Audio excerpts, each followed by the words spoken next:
I fell in love with science the first time I looked through a microscope. It was an immediate connection. So at that moment, I decided that I wanted to make a difference in the world. So I decided to become a science teacher, a middle school science teacher, which I loved. One day, as I was having discussions with my upper level students, they asked me questions like, when are we going to have the cure for cancer? When are we going to resolve the antibiotic crisis that we have?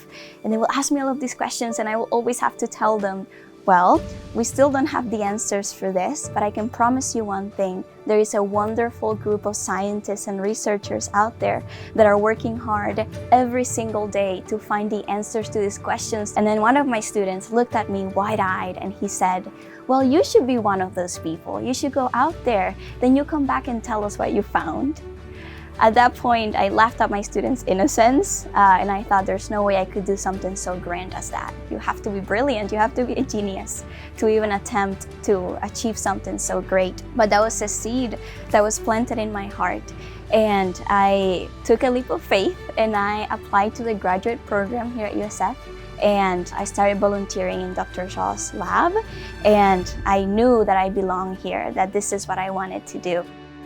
When I was a teenager back in England, I had a hip issue, and so what happened was they opened me up and they put 3 pins around it to keep the cap on top so it stayed in place. And of those 3 pins, 2 of them ended up with Staph aureus on them. And so from the age of 13, I developed a staph infection on those pins that I had to live with for about 5 years because you can't take the pins out until the hip finishes forming. So bugs, drugs, and hospitals were kind of my life. So the idea of bacteria, I became fascinated by them. I'm not sure I really had a choice about what it is that I was going to do with my life. Working on these drug-resistant bacteria, we do 2 things. We try to figure out how they kill us or cause disease in us, and then we try and kill them.